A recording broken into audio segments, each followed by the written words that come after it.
When we measure global dominance, we count troops and treaties. But true influence looks different on the ground. This power travels through the fast food hamburger on a Tokyo street and the jeans worn across continents. It spreads through the mass exportation of mundane habits. In a single century, billions of people, separated by oceans and languages, adopted these exact same routines. This is convenience culture.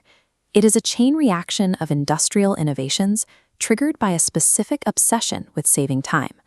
We can reverse engineer that reaction by looking at the first mechanical domino, an invention that shifted the mechanics of personal travel.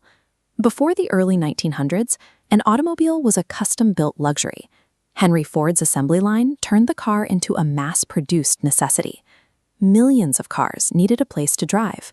The interstate highway system carved up the continent to create an intricate web of high-speed concrete arteries. This infrastructure broke the physical limits of the city. A family could live miles away from urban centers, resulting in the sprawl of the suburb. A society on the move required a new ecosystem.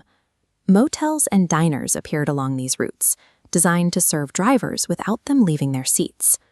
The automobile tied the concept of liberty to the physical autonomy of the driver. Suburban living created a logistical problem. You couldn't walk to a butcher every day. Families had to transport larger volumes of goods to make the drive worthwhile. The shopping cart, invented in 1937, solved this by expanding how much one person could carry. Retail spaces responded with self-service aisles. Electric refrigeration provided high-capacity storage at home, allowing families to buy weeks of groceries at once, rather than visiting a market every morning. The grocery store became the modern supermarket, a space where a consumer wanders past thousands of preserved goods. This birthed convenience foods. Frozen dinners and instant soups meant cooking from scratch became optional.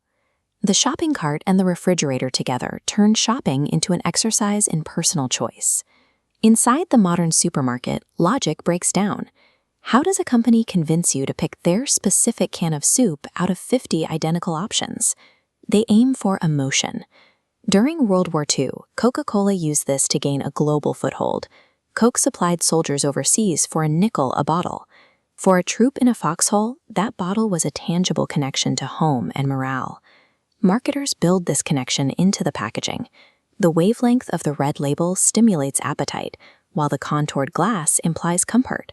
Slogans like "the pause that refreshes" create cognitive shortcuts, triggering memory and loyalty as you scan a shelf. Corporations moved from saving time to manufacturing desires.